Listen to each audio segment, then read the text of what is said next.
Estamos llegando a la cuarta charla de esta serie que ha sido, digamos que esta es la segunda o la tercera vez que la damos y ha sido un poco controversial. De hecho, la charla más controversial, que fue hoy hace 8, tuvo el triple de vistas en YouTube, que tampoco son demasiadas, pero para nosotros, ¿verdad? Pero triplicó.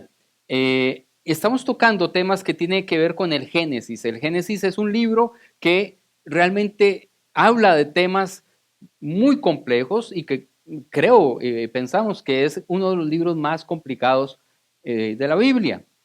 Entender el Génesis es complejo. Y hoy me gustaría que avanzáramos en algunos temas de este libro y permítanme contarles una historia antes, porque hoy creo que el tema se las trae también, siempre se las trae, pero hoy seguramente se va a remover algo ahí abajo de lo que siempre hemos creído, hemos pensado, nos han enseñado, hemos predicado. Y lo primero es que les voy a contar algo. Hace muchísimos años, muchos años, cuando yo era prácticamente un adolescente, bueno, no, mentira, no era un adolescente, tenía como 18 años, aunque me comportaba de vez en cuando como adolescente, lo sigo haciendo. Pregúntele a mi esposa. Pues yo, como crecí en una iglesia de tíos pastores, papás pastores, esto de escuchar la voz de Dios era algo habitual, sobre todo porque crecí en un ambiente más del tipo pentecostal o más del tipo carismático, donde el mover del espíritu es muy importante, ¿verdad? Entonces, era muy habitual, era muy usual escuchar y tomar mucho tiempo para permitir que el Espíritu Santo y que Dios hablara a través de personas mientras ministrábamos, mientras orábamos, mientras imponíamos manos, o de repente el pastor o quien estuviera al frente decía, siento de Dios, ¿qué? ¿Cuántos han estado en reuniones así? Levantando la mano. ¿Qué? Somos prácticamente todos y muy parecidos. Sí, que yo crecí con eso y creo profundamente en eso, profundamente en que Dios está vivo y Dios se comunica con nosotros de millones de formas, pero Dios nos habla, ¿cierto o no? ¿Ok? Ahora, eso entraña un peligro del que voy a hablar hoy. A los 18 años yo tenía una moto, una cincuentilla, y le llamaban la firulina, así le decíamos, sí. A veces había que, subiendo la cuesta que lleva hasta mi casa, a la casa de mis papás, que es en el Carmen de Guadalupe, que es una cuesta muy larga, muy larga, muy larga, hasta arriba, la última parada, si yo iba con un acompañante o una acompañante, solo podía subir uno, porque la motillo a veces se ahogaba y listo, bueno, esa era la moto. Y me encantaba ir a un lugar mucho más arriba de donde vivían mis papás, que había un mirador ahí, ¿ok? Y me iba ahí a leer, en mis tiempos buenos a leer, en mis tiempos malos no leía, pero me iba ahí y hacía otras cosas que solo el Señor y yo sabemos. Y ese día que fui ahí iba muy acongojado, porque había recibido el primer cuatrimestre en el seminario de CEPA, eso es Escuela de Estudios Pastorales, y estaba muy confundido porque yo no sabía realmente cuál era mi verdadero llamado, quería servir a Dios. Eso es otro tema que después puedo hablar, cómo llego yo a la convicción de que realmente quiero servir a Dios. Pero bueno, ese día, ese cuatrimestre pasé pensando, pero realmente, ¿qué es lo que Dios quiere conmigo? ¿Qué es lo que quiere que yo haga? Así que en una clase de Hechos de los Apóstoles me salí de la clase cabreado con el profesor, con todo el mundo parecía estar muy claro con el llamado de Dios y yo no sabía cuál era el llamado de Dios para mi vida. Sabía que Dios me había llamado, pero no sabía qué. ¿Por qué? Porque no me veía reflejado en los pastores que había cercanos o los pastores famosos, un Dante Gebel y toda esa carajada. Yo eso no me veía en eso. No me veía estando dentro de cuatro paredes de la iglesia haciendo lo mismo que hacía todo el mundo. Yo no sentía eso. Y me sentía contrariado porque entonces sentía la presión de que esa era la única forma de ser pastor. Y los pastores eran los que predicaban y predicaban de una cierta manera. Ustedes saben que uno, cuando es joven, si es músico, cantaba en aquella época como quién, como Marcos Witt, ¿cierto o no? Y si predicaba, depende de la generación, uno va ahí, ¿verdad? Yo no quería eso y no sentía que por ahí era que iba. Entonces subí con la firulina hasta ese mirador y empecé a orar. Y le empecé a decir a Dios, Dios, yo de verdad necesito que me hables. Y esa es la única vez yo creo que es la única vez que les he contado esto, pero es la única vez que me pasó esto. Y de repente era un día muy soleado de marzo, abril. Estaba todo el Valle Central absolutamente nítido y se cubrió de una nube. Ojo, no había fumado nada. La nube no era mía. Se cubre de una nube muy blanca con unos huequitos. Y yo sabía que eso no era natural porque se cubrió de una manera, o sea, no era posible. Y yo no puedo decir que yo escuché la voz de Dios, pero sí sé que Dios me habló. Es diferente, ¿verdad? Y Dios me dijo, claro, yo sí te he llamado a ser pastor, pero vas a ir allí donde no hay iglesia y donde no se habla de mí. En esos ambientes donde los pastores son rechazados, ambientes de artistas, ambientes de escritores, ambientes de intelectuales, ahí es donde te quiero. Y lo sentí tan claro, tan claro. Ahora tenía que traducir eso a la práctica, ¿verdad? Cuando era novio de Laura, la que ahora es mi esposa, me invitaron a una iglesia muy grande en Columbus, en, en Ohio, y una iglesia de 10,000 personas a predicar, ¿verdad? Y claro, es fascinante predicarle a 10,000 personas, toda la logística y cómo lo tratan a uno y le ponen el micrófono y prueban las carajadas. Y prediqué pentecostal, pentecostal, porque cuando uno predica y está muy emocionado se le sale ahí el espíritu, ¿verdad? Y me bajé de ahí sudando y toco pentecostal, pentecostal, ¿verdad? Solo me falta el pañuelillo y todo. Y le digo a Lau, chivísima, riquísimo, pero yo no quiero esto para mi vida. No, ni Dios me lo iba a dar. Dios tampoco lo quería para mi vida. ¿Qué tipo de llamado era aquel?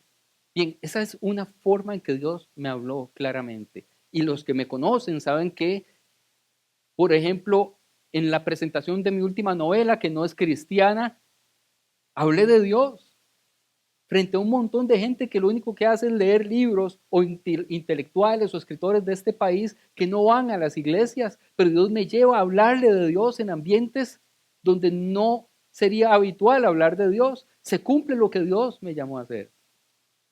Y por eso esta iglesia es tan distinta, porque apuntamos al llamado que Dios me hizo a mí. No van a encontrar en esta iglesia una iglesia común y silvestre. Muchas cosas son muy parecidas, pero el fondo de las cosas que hacemos probablemente no tanto. Así que hablemos de esto, de la voz de Dios. En el Génesis encontramos a un personaje muy interesante que es Abraham, es el que sigue. Ya pasamos a Adán y Eva, ahora sigue Abraham. ¿Ok? Hay muchos otros personajes, pero vamos a hablar hoy de Abraham. ¿Y Abraham quién era? Abraham era un hombre judío. No, ¿verdad? Era cristiano, tan puerco. Era, ¿de qué era entonces? ¿Qué era Abraham? Venía de Ur de los Caldeos, es decir, de el actual, ¿qué?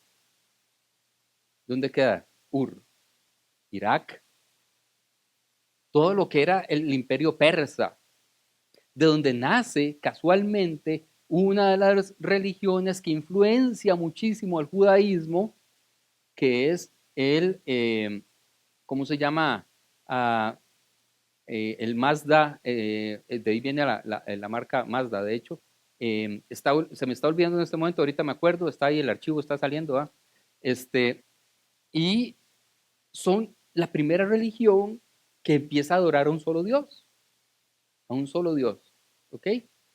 Y Abraham cruza, emigra, es uno de los primeros migrantes hasta Canaán, ¿verdad? De tal manera que él incluso no quiere tener descendencia con la gente de esta región, sino con su propia gente. Y, y llega digamos, al entorno bíblico. Pero Abraham no era ni judío ni era cristiano. Obviamente no era cristiano, pero hay alguna gente que, mejor lo menciono, porque hay gente que sí lo puede pensar de repente. No tenía sangre hebrea, sino que venía de Ur de los Caldeos, de otra cultura, de otra religión. Y Dios, sin que él haya dado un paso, porque fue su nieto el que fundó la religión judía. ¿Quién es el nieto de Abraham? Israel, Jacob, ¿sí? Se llamaba Jacob, que luego se le cambia el nombre por Israel. Y de ahí viene toda la historia que luego podemos conversar. Pero Abraham nunca fue judío, nunca fue hebreo. Y sin embargo, incluso el Nuevo Testamento lo pone en la lista de aquellos que fueron justificados por fe, porque Abraham tenía fe. ¿Cuál era la fe de Abraham? Se empieza a complicar el asunto, ¿cierto? ¿Cuál era la fe de Abraham? ¿A cuál Dios adoraba a Abraham? Este Abraham que aparece en el Génesis, escucha una voz que le dice, toma a tu hijo, el único que tienes y al que tanto amas. Vea, si a mí me empiezan a hablar así, y al que tanto amas, es como si le dicen a uno, perdón la comparación, pero agarra el carro, el que le costó tanto comprarlo, ese que usted tanto cuida, y uno dice, ¿sabe para dónde va? ¿Qué me va a pedir, mae? Toma a tu hijo, el único que tienes y al que tanto amas, y ve a la región de Moriah. Una vez allí, ofrécelo como holocausto en el momento en que yo te indicaré. Suave. ¿Quién le habla a Abraham? ¿Cuál Dios es el que le habla? ¿Y cómo le habla? Porque estamos hablando de escuchar la voz de Dios, ¿cierto? ¿Cómo escucha la voz de Dios Abraham? ¿Audible? ¿Solo una percepción como la que yo tuve aquella vez con la firulina? No era el monte Moriah, pero era ahí, en el Carmen de Guadalupe, arriba. Funciona parecido. Y yo no escuché una voz, pero sabía que era la voz de Dios. ¿Les ha pasado? Es como una convicción profunda, es como que no hay duda de eso. Sé que no es normal este pensamiento en mí. Sé que no nació de mí. Sé que no pudo haber sido mi imaginación. Sé que estaba pensando en otra cosa. Iba por otro lado y el Señor me habla de algo y uno dice, suave, me suele pasar. Y siempre que Dios me habla de una forma tan clara, me habla, y lo sé, me doy cuenta porque me cambia las cosas, porque mi intuición iba por otro lado. Les cuento una muy rápida, muy rápida, muy rápida. Yo estaba marcando en aquella época que viajaba del Carmen de Guadalupe a la Uruca, ya con carrito, para marcar con Laura. Y en el camino, ahí por la antigua Shell del cruce de la Uruca, que ahora es una Delta, si no me equivoco, por ahí, siempre había un señor pidiendo. Yo me iba claro y regresaba muy oscuro. Y de regreso estaba muy oscuro, ahí estaba el señor. Y llego yo y le paso al señor a la par, ajusto el retrovisor y oro. Qué bruto yo, ¿para qué orar en ese momento? Uno mejor no se embarque. Señor, tengo que darle algo a este señor, a este que está pidiendo. Y recibí una reprimenda que yo sé que fue de Dios. Me dice, ¿para qué pregunta si usted sabe? Eso sentí que Dios me dijo, ¿para qué ora si usted sabe lo que yo le voy a decir? Obviamente que sí. Y yo sé que así funciona Dios. Ahora, Abraham le hace un pedido a Dios muy extraño. Sacrificar a su hijo de la promesa, al hijo de la promesa, al cumplimiento de lo que fue la promesa de Dios en su vida. Y yo creo que nos ha pasado más de una vez, ¿cierto o no? Que llegamos al punto en que Dios nos pide el cumplimiento de alguna promesa. Entréguemelo.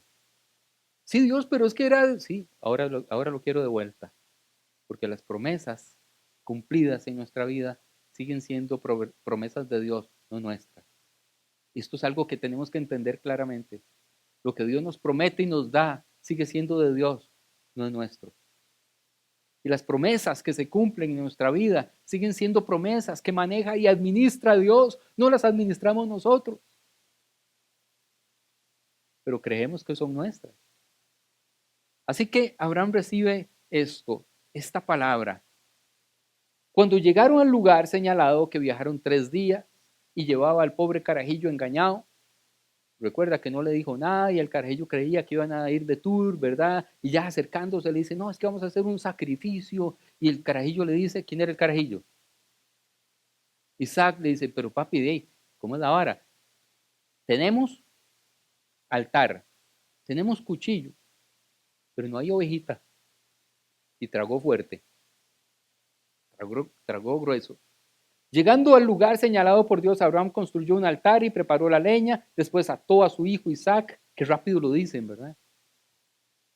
Y lo puso sobre el altar encima de la leña, entonces tomó el cuchillo para sacrificar a su hijo, pero en ese momento, y aquí hay una cosa que yo siempre le critico a Dios, usted sabe que yo le critico a Dios ciertas cosas y actitudes que a mí no me parecen, pero Él sigue haciéndolo. Ahora, primero, muy foforón, le da la palabra, pero luego cuando le va a decir otra cosa, le manda un mensajero a que toque, para que el que se lleve el madrazo sea el mensajero y no él. Le manda un ángel. Ángel en griego y en hebreo significa mensajero.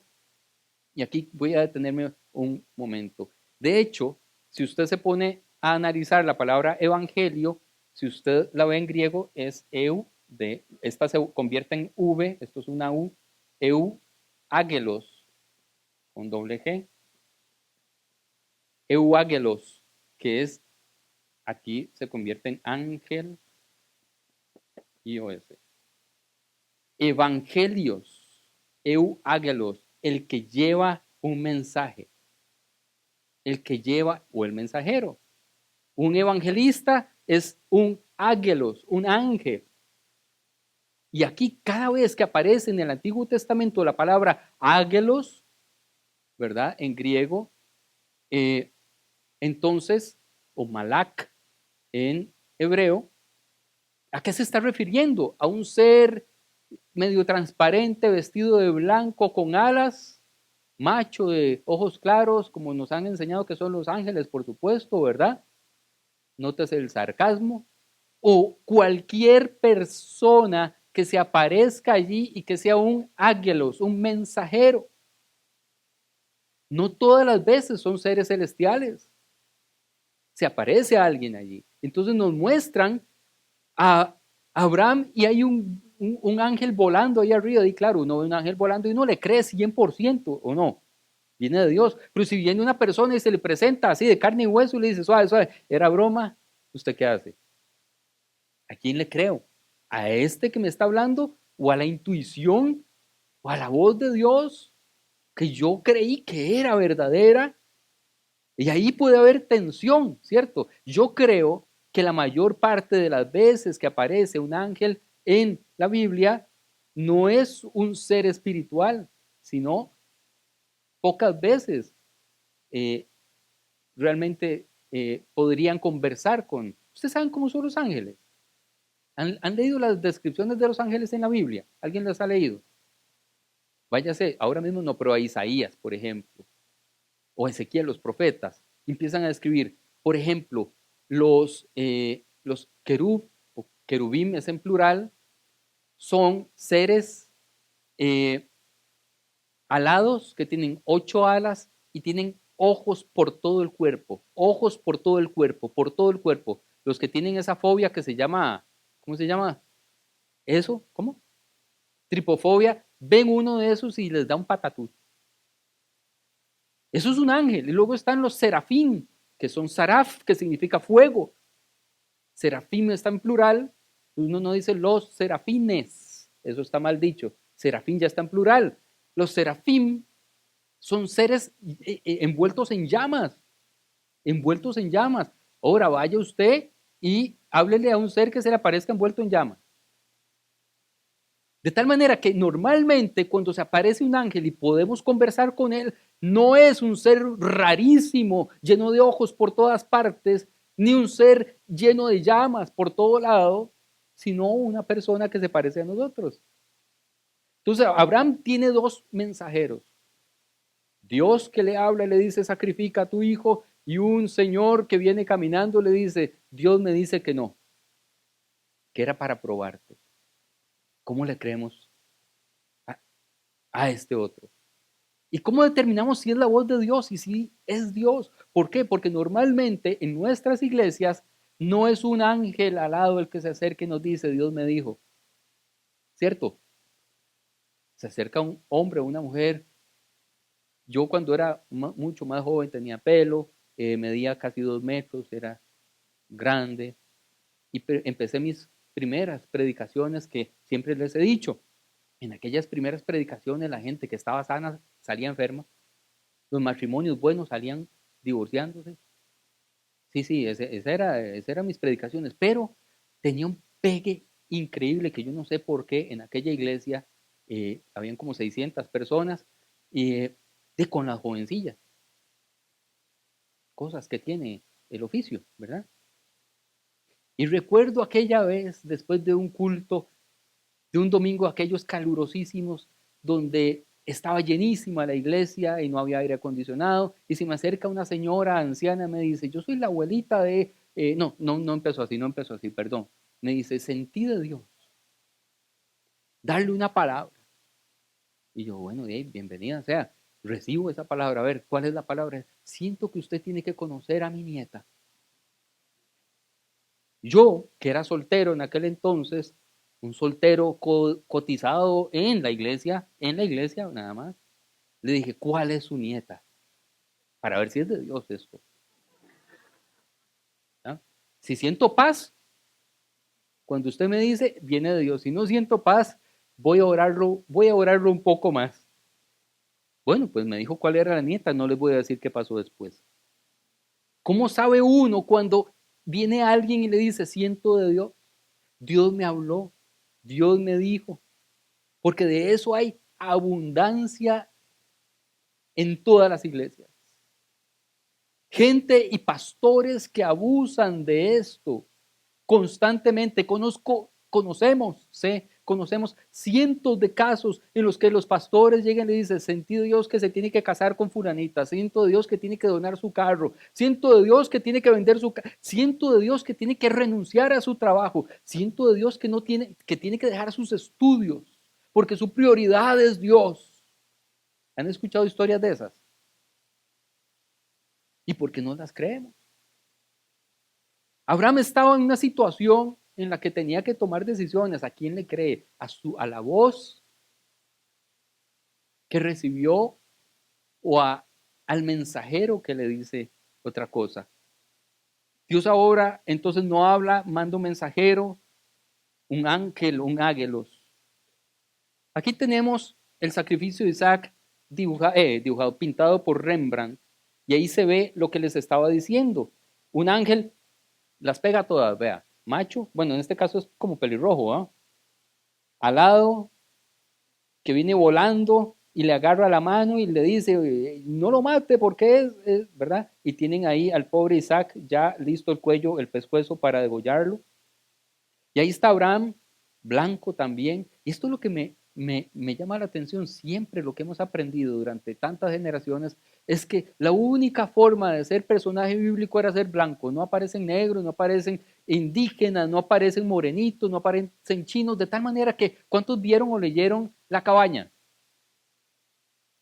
Sarayu, ¿se acuerdan de Sarayu? ¿Cómo era Sarayu? Sí, asiática, china, por ahí, de Mongolia, pues tenía los ojos rasgados. Y no digan que era chino japonés, ¿verdad? Porque se nos enojan unos y otros. Y mucha gente recuerdo que cuando aparece la representación del Espíritu Santo en Sarayu como asiática, mujer y asiática, brincaron. ¿Cómo es posible? Sí, pero ¿de dónde nace la Biblia? ¿En Asia o no? ¿El cristianismo en qué continente está? ¿Dónde nace? ¿En qué continente nace? En Europa. ¿Dónde está Israel?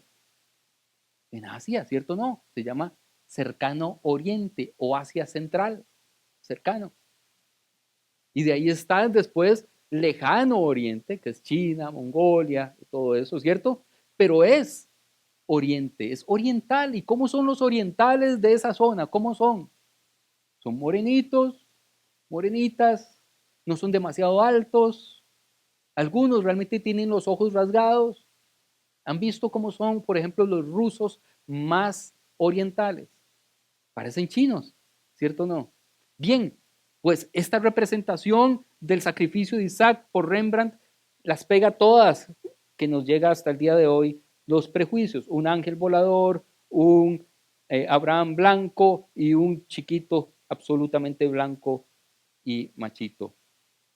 Y ahí viene, tiene que elegir cómo recibimos la voz de Dios. Es así como habla Dios.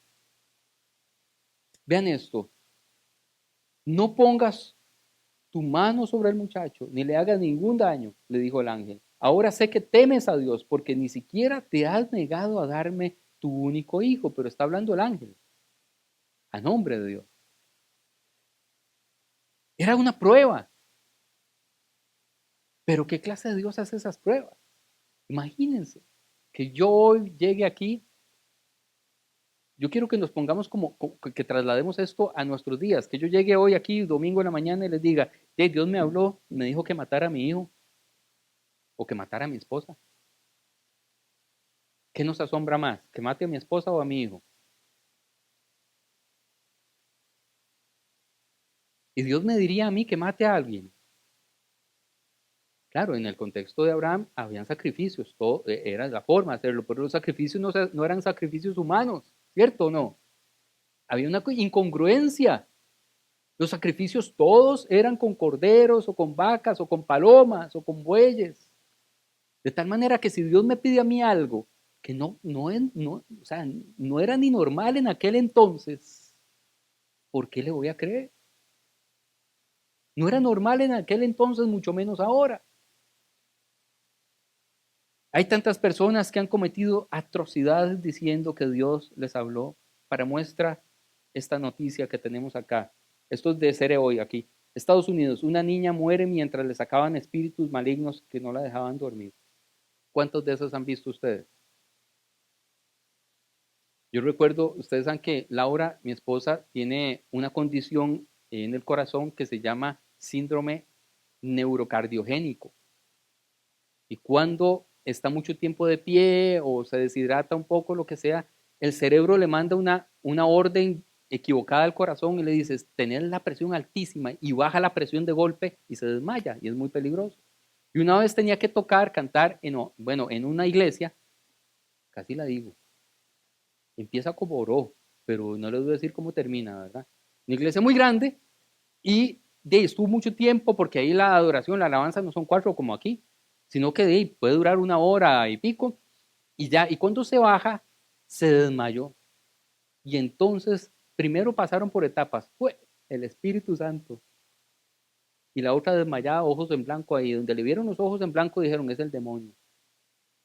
Y empezaron a sacarle demonios, hasta que intervine yo, casi que con policía y todo, y había que darle una pastilla, había que darle una pastilla. Entonces, qué fácil que es en un contexto en el que Dios nos habla, de Dios hace, Dios dice, cometer estupideces como esta. Bueno, aquí hay un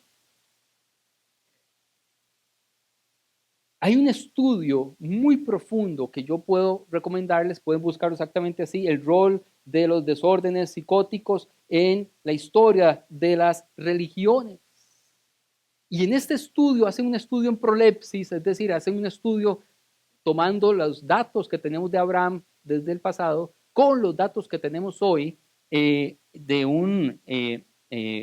DSM 4 y 5, si no me equivoco, en ese entonces el DSM es la Biblia de los psicólogos y psiquiatras para diagnosticar, ¿verdad? ¿Ok? Y pasan a Abraham por los exámenes que le harían a usted y a mí si andamos diciendo que Dios nos habló que matáramos a alguien, ¿verdad? O sea, es que en ningún lado, en un juicio, ningún asesino va a salirse libres y dice, es que Dios me habló, ¿verdad? No habría forma. Entonces le pasan los exámenes y las pega todas, Abraham. Ya casi les voy a hablar un poco más de eso. Abraham tiene experiencias, bueno, aquí hay algunas cosas. Investigadores de Harvard Medical School publicaron en la revista de neurociencia clínica un estudio sobre las figuras religiosas más relevantes y su relación con la psiquiatría. Analizan los síntomas descritos en el Génesis y los comparan con los descritos en el DSM. El DSM es el Manual Diagnóstico y Estadístico de los Trastornos Mentales. Abraham tiene experiencias interactivas de tipo auditivo. Él dice que oye voces. Imagínense que yo ande diciendo que yo escucho voces, ¿verdad? Conversaciones con dioses, con Yahvé en el capítulo 12, 13, 18 y 22, y con Elohim en el 17, 21 y 22 de Génesis, es decir, habla con dos dioses. Son dos voces las que escucha. Y sus procesos mentales coinciden con paranoia. Si se analiza a Abraham hoy, si yo me convierto en un Abraham hoy y digo lo que Abraham decía y hago lo que Abraham hacía, me diagnostican automáticamente como una persona paranoica, con síndrome paranoide o paranoico. El trastorno de personalidad paranoica, por sus siglas en inglés, es una afección mental en la cual una persona tiene un patrón de desconfianza y recelos de los demás en forma prolongada. Y usted dice, bueno, ahí no la pegan, solo un toque. Miedo a que lo maten por robarle a su esposa, capítulo 12 y 20 de Génesis, ¿se acuerdan? Que mintió porque creía que lo iban a matar. Y le dijo a ella que dijera que era su hermana. ¿Recuerdan eso? ¿Para qué? No tenía ningún sentido. No tenía ningún sentido. Miedo al que dirán en el capítulo 14. Además intenta matar a sus dos hijos. Ojo, que era reincidente. A sus dos hijos. Al primero, ¿cómo se llama el primer hijo de Abraham? Ismael, ¿sí? ¿Y cómo se llamaba la mamá de Ismael? Agar, ¿verdad? ¿Y qué pasó con ellos? Agar y Sara se enfrentan y Abraham toma la decisión de hacer un asesinato distinto. Aquí me está saliendo mi pluma de novela negra, ¿verdad? ¿Cómo hace este plan? Los manda al desierto. ¿Qué va a encontrarse en el desierto una mamá recién parida, digamos, con un bebé? ¿Qué se va a encontrar? La muerte. Indefectiblemente. Y tenemos una historia demasiado trágica donde, bueno, leamos aquí, Génesis 21, 14 al 16. Al día siguiente, Abraham se levantó de madrugada, tomó un pan les dio. O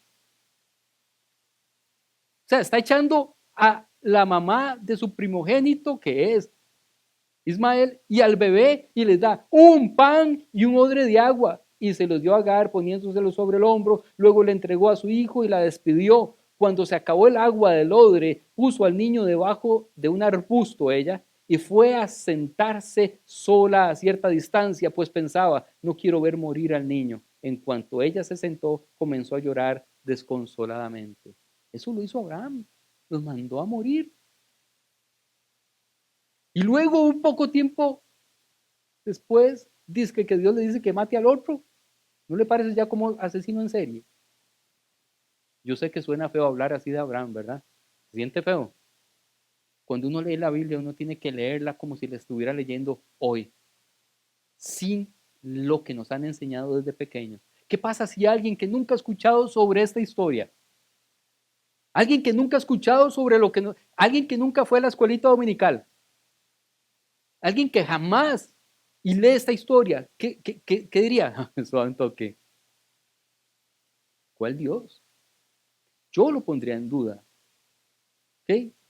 Tiene todos los síntomas que los científicos emiten, entonces el criterio del diagnóstico. El diagnóstico es ese. Este es el dibujo en este caso es de Gustave Doré, de Agar e Ismael, y ahí está ella llorando y clamando, y ahí está el niño muriéndose, como podemos ver. Hay una foto muy famosa de un fotógrafo de National Geographic, que creo que ganó un Pulitzer, que aparece, creo que eso fue en Somalia, recuerdan que aparece un niño o niña muriendo deshidratado y un cuervo o algo parecido, y él toma la foto. Bueno, es algo muy parecido a lo que ella estaba viendo. Y esta historia a mí me ha impactado muchísimo, la historia de Agar y de Ismael, porque ella empieza a clamar. Y luego viene la voz de Dios y dice, suave, escuché el llanto del niño. O sea, no escuchaba el clamor de ella, escuché el llanto del niño y lo salva. Y es la primera vez que aparece allí un verbo, una palabra, que luego lo repetimos un montón de veces y no nos acordamos que es ahí donde, donde aparece por primera vez. El Salmo 23 empieza así, empieza, Yahvé roí, el Señor me ve. Esa sería la traducción desde el hebreo. No es, ¿cómo empieza el Salmo 23? Normalmente, el Señor es mi pastor. La palabra pastor no aparece ahí. Aparece el verbo roí, de raja, de ver. Dios me ve. Por eso no temeré mal alguno. Porque Dios me está viendo. ¿Cómo es que es el primer versículo del Salmo 23? El Señor es mi pastor, no me faltará. Y no dice nada. Vamos a hacer aquí un inciso. Perdón, casi me caigo y no vengo borracho. Esto es lo en hebreo y significa no. No significa nada. No significa, o sea, no significa la palabra nada, significa no. Entonces el primer versículo del Salmo 23 dice, Yahweh roí, lo, dice, el Señor me ve y no me faltará. ¿Quién no me faltará? El Señor. No es nada me faltará, poniendo el énfasis en las cosas. Es que aunque lo pierda todo, si Él está conmigo, lo tengo todo. Es que aunque pierda el carro, la casa, el trabajo, todo, si Él me ve como al hijo de Agar, hay resurrección. Hay resurrección. Yahvé roí, Él nos ve. Esta historia es maravillosa. No quiero detenerme ahí. Pero Abraham escuchó esas voces raras que le indujeron 2 veces a asesinar a 3 personas. Agar, Ismael e Isaac. Y Dios rescata a los 3. Es Dios el que rescata a esas víctimas.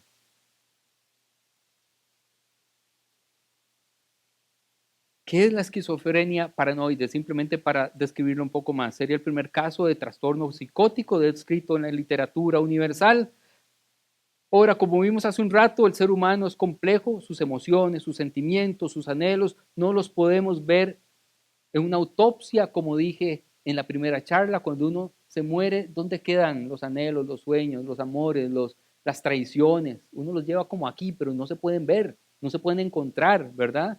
Cada persona es un mundo. Y yo creo que efectivamente hay muchas personas que dicen haber escuchado la voz de Dios sin haber escuchado la voz de Dios. Pongámosle un punto y aparte a la historia que acabo de contar de Abraham y dejémosla ahí parqueada diciendo, ok, es una forma interesante de poner en duda esa historia, pero voy a seguir creyendo que Dios le habló y que lo que me enseñaron es correcto, no importa, perfecto, volvamos a la tranquilidad, ¿ok? Pero utilicemos eso y esta interpretación que yo estoy dando para poder aprender nosotros. ¿Cómo entonces nosotros debemos escuchar la voz de Dios? ¿Cómo debemos entonces nosotros escuchar la voz de Dios? Hay 5 formas en las que podemos nosotros determinar si algo viene de Dios o no, por lo menos 5. Voy a decirles 5 filtros que usted tiene que tomar en cuenta. ¿De acuerdo? La primera cosa es los mandamientos de las Escrituras. Los mandamientos decían no lo matarás, ratzaj, lo ratzaj, no matarás, no matarás. Y de repente sale Abraham diciendo, Dios me dijo que mate. Un poco raro. No matarás. Todas las cosas y todas las veces que sintamos la voz de Dios o que alguien venga a nosotros y nos diga, sentí de Dios, Dios me habló, páselo por el filtro de los 10 mandamientos. Son 10 nada más. Nos salvamos, que son 10. Los judíos tienen 620 preceptos, un poco más. De hecho, los cristianos tenemos solo dos mandamientos. ¿Cuáles son? Amarás al Señor tu Dios con todo tu corazón, con todas tus fuerzas y al prójimo como a ti mismo. Fíltrenlo con esos dos. Fíltrenlo con esos dos. Voy a decir algo y probablemente va a mover otras cosas ahí. Si viene alguien y me dice, Dios me habló que yo voy a ir a luchar en la guerra por defendiendo a Ucrania, Rusia, Israel, Palestina, ¿qué dicen los 10 mandamientos? No matarás. Entonces Dios realmente puede decirnos eso a nosotros. Sería muy raro, sería una contradicción. 2, la guía del Espíritu Santo. Y el Espíritu Santo siempre está supeditado a la Escritura y no al revés. ¿Sabían eso, verdad? El Espíritu Santo no va a hacer ni a decir nada que contradiga la Escritura. Nada. No, es que el Señor me dijo, el Espíritu Santo, sentí que yo tenía que tener 2 esposas. Porque el Señor dice, ama a tu prójimo como a ti mismo. Y yo tengo mucho amor para muchas personas. No, no, no. Vean, hubo un caso hace unos años, yo sé que ustedes lo conocen, algunos de ustedes, de un pastor que les decía a las feligresas, mándame fotos. Porque para mejorar tu matrimonio, tienes que comprar cierto tipo de ropa interior. Pero antes de mostrárselo a tu esposo, yo tengo que aprobar eso, a ver si es de Dios o no es de Dios. Ate vos. Qué cáscara. Y luego, porque como estas cosas son así, va en escalada, les decía, bueno, pero mejor no me mande fotos, ni que fuera tonto, no es que las fotos son evidencia. Mejor llegate a mi oficina. ¿Saben de quién estoy hablando, verdad? En este momento está en la cárcel aquí en Costa Rica. No puede Dios ni el Espíritu Santo poner cosas que contradigan la misma palabra de Dios. No puede ser. No codiciarás la esposa de o la mujer de tu prójimo o el hombre de tu prójimo. No se hará. Y cuando caigamos en esos pensamientos, di papá, tiene que ponerse las pilas. Porque claro, los seres humanos somos así o no. Que levante la mano aquí, no, no nadie levante la mano. ¿Eh?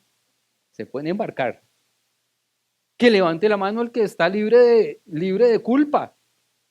De que pueda de repente, yo recuerdo una vez con un profesor que se llamaba Alan Carey, de ética cristiana, que era muy ético, y un día estaba haciendo yo fila en el Mall San Pedro para entrar al cine, y lo vi que andaba ella y él y la esposa como 100 personas adelante en la fila, porque se hacían filas largas, ¿recuerdan?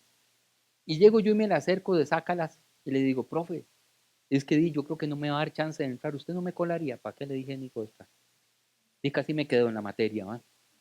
Pero recuerdo que un día me dice, vamos a tomar café, Chacón, me decía Chacón. Era gringo, entonces pronunciaba ahí agringado, y nos sentamos en una mesa a tomar café y de repente me dice, necesito cambiar de mesa. Y yo, ¿qué? ¿Pero qué tiene esta? Está buena, no renquea, no nada. Me dice, no, es que desde aquí veo a una muchacha que está allá y yo necesito no estar viendo para allá. Y se cambia de mesa y yo, más radical, más radical. En contraparte tenía otro profesor que me decía, la primera mirada no es pecado. La segunda ya tiene lujuria, ya tiene pecaminosidad, ya tiene alevosía, ya tiene de todo. Y entonces yo dije, por supuesto, si la primera no es pecado, adivinen qué, hago una sola. Larga, larga, larga, larga, larga, larga, larga, larga, larga, larga. La guía del Espíritu Santo. 3, el consejo de los santos, es decir, el consejo de más personas. Es que viera que el pastor me anda diciendo, me mandó un mensajito rarísimo. Usted sabe, si yo me pongo en varas, pregúntele a 10 personas. Reenvíele mi mensaje. Sí, sí, sí, sí, o sea, cánteme. Sí, sí, sí, sí, sí, o sea, no le merme. No se lo guarde. Pregúntele por lo menos a 10 personas. ¿Usted cree que esto sea de Dios? Hay otras personas que también tienen sensibilidad espiritual que le pueden ayudar a usted a determinar si lo que está escuchando usted o lo que le dijeron realmente viene de Dios. Busque más consejo. Busque más consejo. 4. El sentido común. Utilice el sentido común. Estas mujeres cuyo pastor les decía, véngase a mi oficina para ver si esa lencería es la correcta.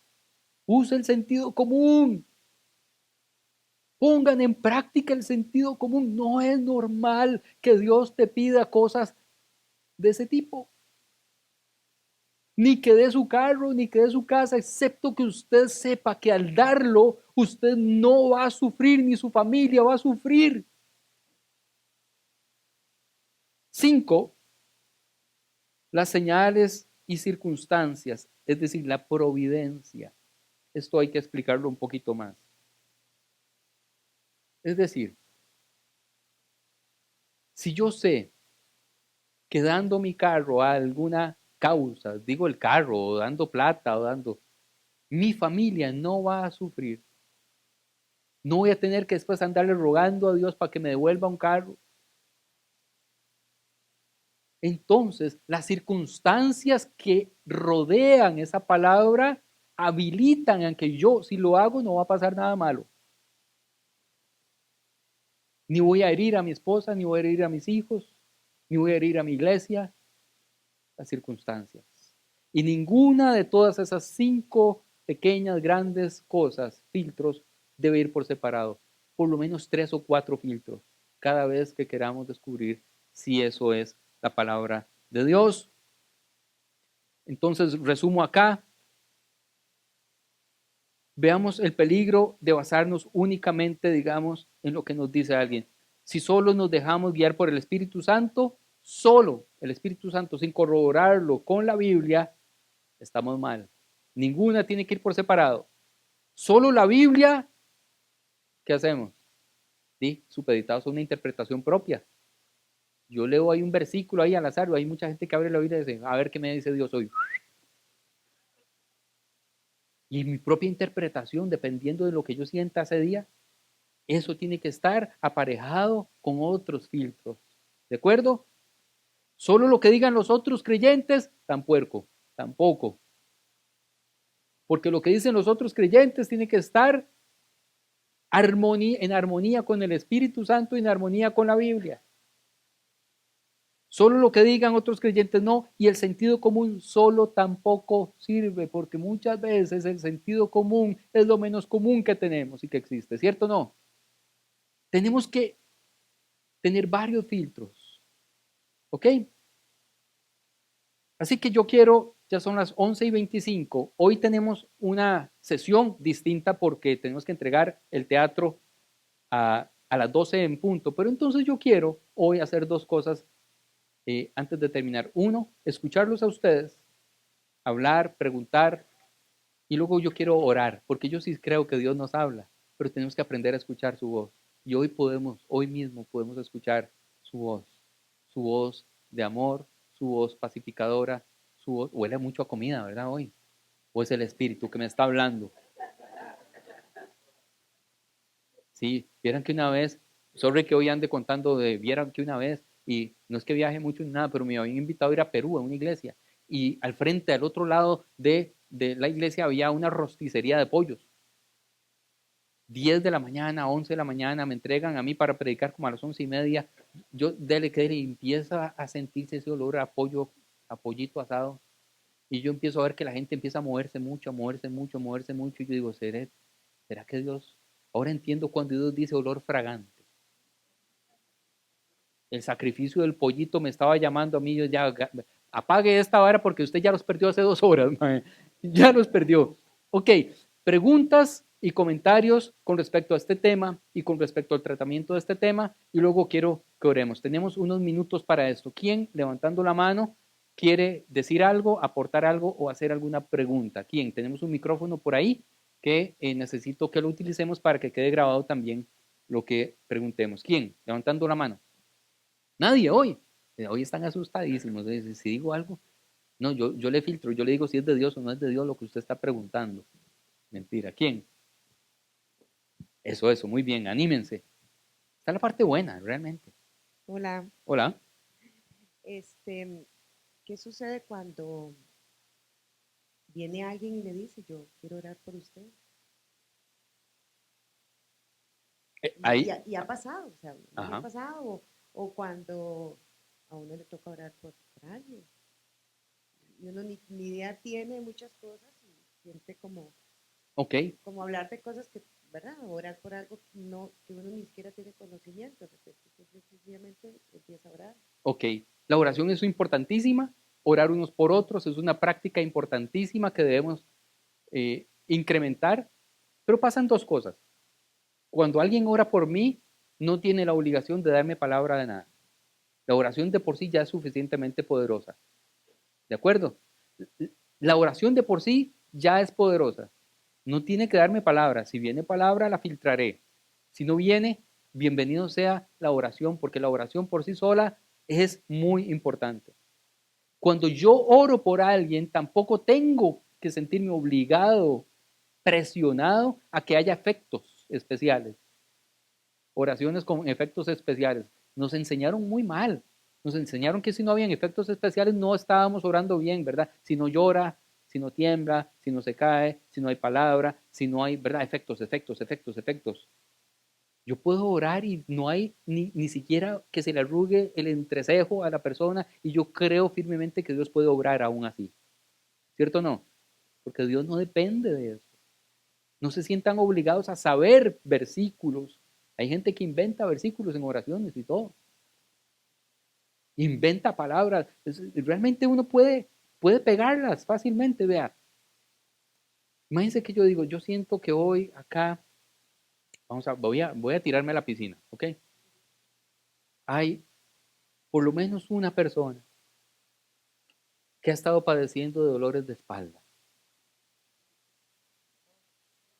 Oremos. Y empieza uno, ojo, pero suave, empieza uno, pasen, y hay 4 personas aquí. Y uno se empieza a envalentonar y dice, también siento que hay personas que han estado teniendo molestias aquí en el estómago, digestivo.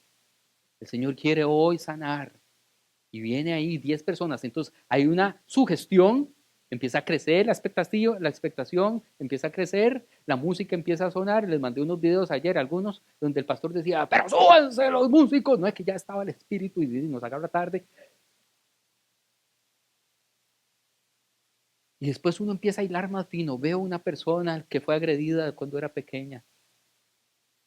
Veo un pantalón color café que era con el que lo pateaban cuando lo castigaban.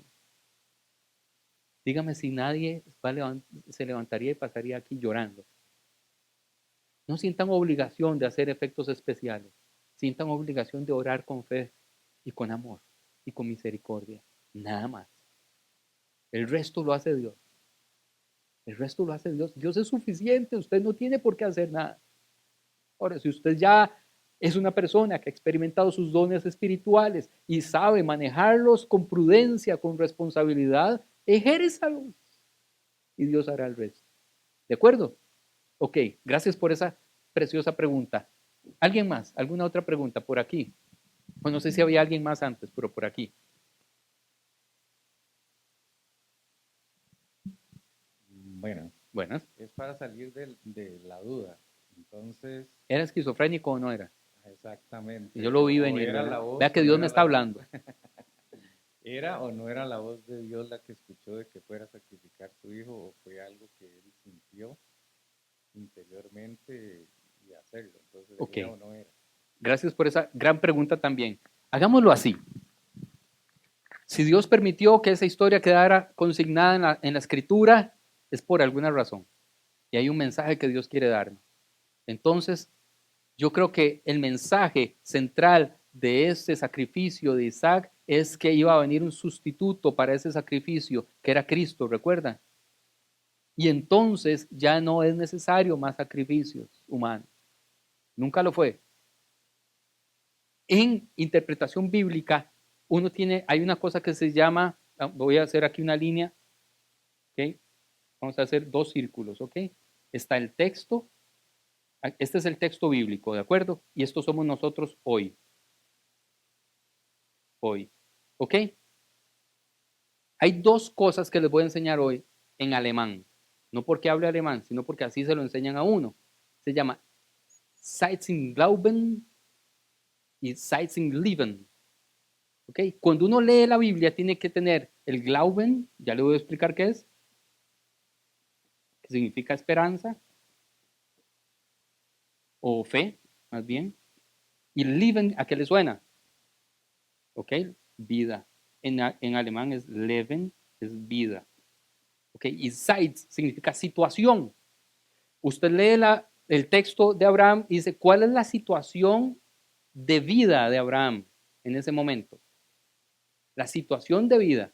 Y luego, ¿cuál es la situación de fe de él? ¿Cuál es la situación de fe? Él necesitaba eso que le estaba diciendo Dios. Entonces, lo que traemos en lo que se llama el puente hermenéutico hasta nuestros días es el resultado de esta pregunta, no la práctica. ¿Ok? No lo que ellos hacían, sino lo que aprendieron los personajes de la Biblia. ¿Me estoy explicando?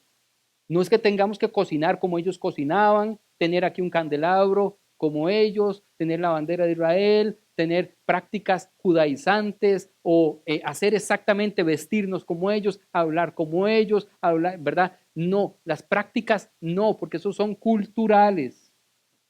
Cultura. La cultura no pasa aquí. La comida no pasa aquí, la ropa no pasa aquí. ¿Qué pasa? La situación de fe y la situación de vida. Abraham, ¿en qué situación de vida estaba? ¿Alguien recuerda? Él acababa de recibir, hacía unos pocos años, una promesa de Dios, que era su hijo. Era el hijo de promesa. ¿Y qué pasa si le quitan esa promesa? ¿Cómo viviría él? ¿Cuál era la enseñanza de él? Necesitaba volver a recobrar una fe robusta de que su fe y Dios no dependen de esa promesa. Ahí hay una enseñanza, ¿cierto? Para el día de hoy.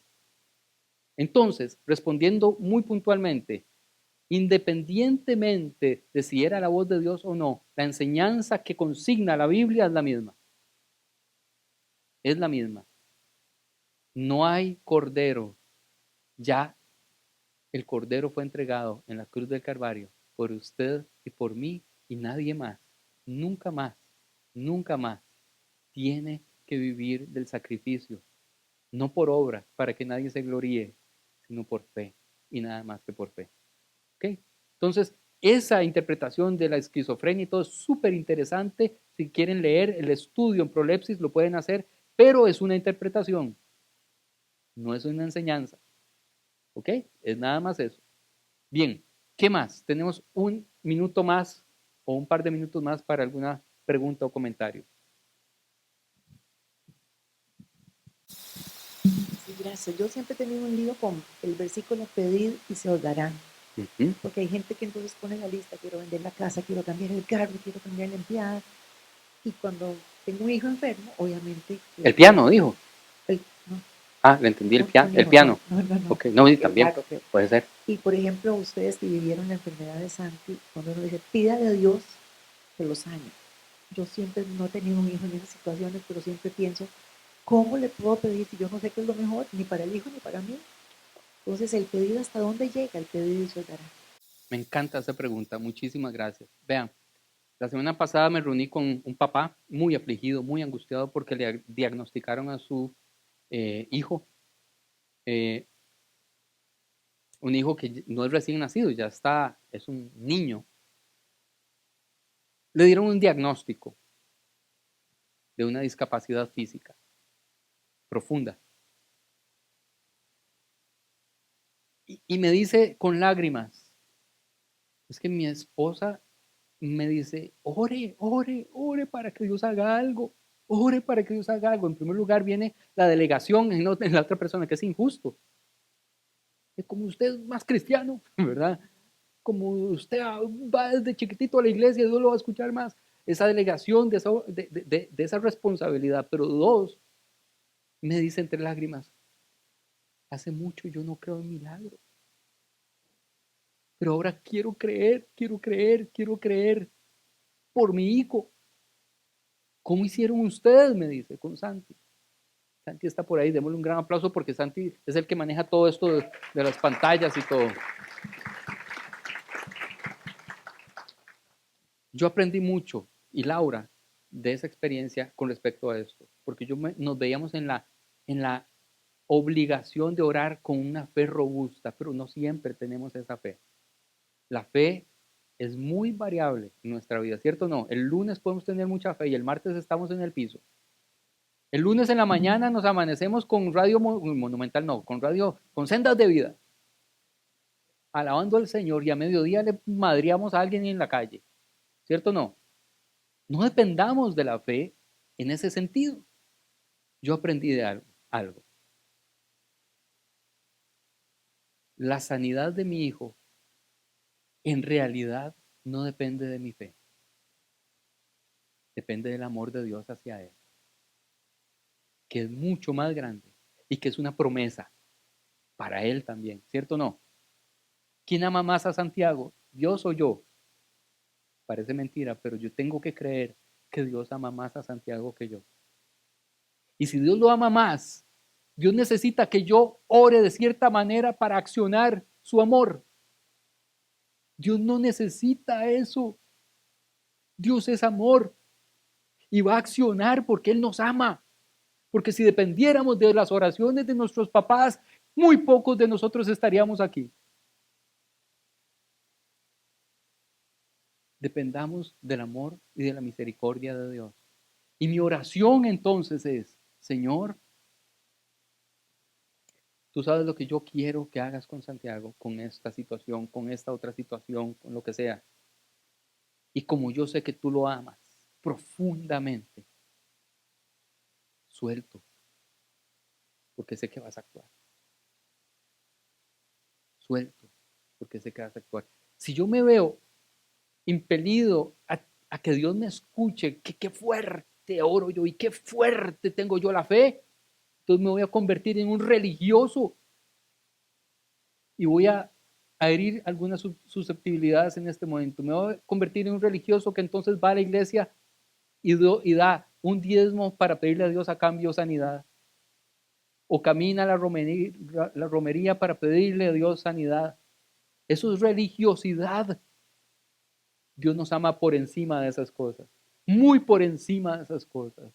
Y por lo tanto nuestra oración va a ser a partir de este entendimiento. Señor, tú nos amas y tú amas a mi esposa, tú amas a mi esposo, tú amas a mis hijos. Ejerce tu amor, derrama tu amor, derrama tu amor, derrama tu amor, porque en ese amor es donde está la salud, la sanidad, la prosperidad, ¿cierto o no? Pídale a Dios que derrame su amor. Pedid y se os dará. Llamad y se os abrirá. Y lo digo en Reina Valera en este momento. Y el otro texto que dice, porque qué padre al que su hijo le pida pan, le da piedras, o le pida pescado y le va a dar culebras, serpientes. Pidan, pidan, pidan, pidan, porque Dios los ama, no porque usted es fuerte, no porque usted tiene fe. Pida porque Dios es Dios, no porque usted es cristiano. Pongámonos de pie, vamos a orar.